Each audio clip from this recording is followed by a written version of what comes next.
New at 6, in 1944, a huge explosion rocked the East Bay when two munition ships blew up while being loaded. It led to the largest mass trial for mutiny in military history. But as KPIX5's John Ramos reports, an effort is gaining steam to exonerate the sailors convicted after the disaster.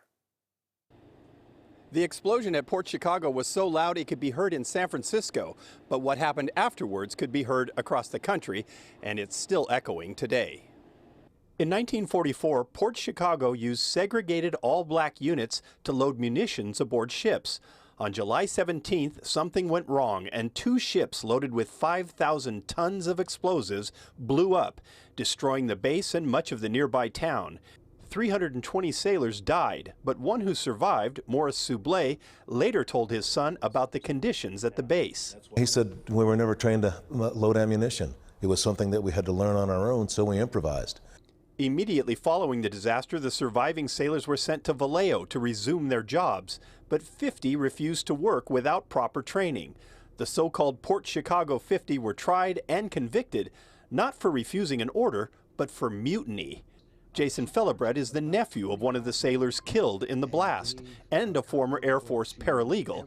He says the trial was a sham, tainted by racism, and would never happen today.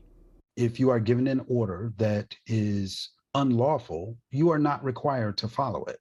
And in this particular case, I believe the direction for them to continue loading munitions without any training, was tantamount to an unlawful order.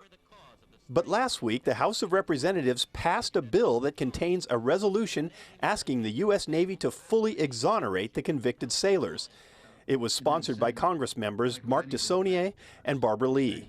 This is just saying the obvious, that the United States Congress exonerates these now all deceased American sailors for the crime that they were convicted of mutiny. After the war, the sailors' sentences were all commuted, and one was later given a full pardon.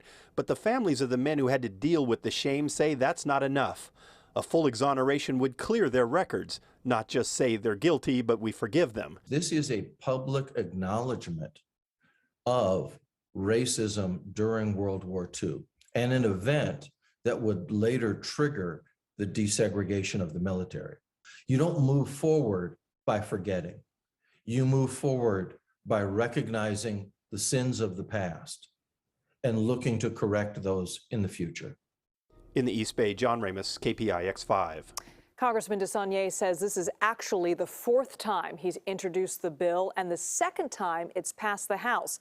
It's been defeated in the Senate before, but he says he senses that the effort is gaining some support.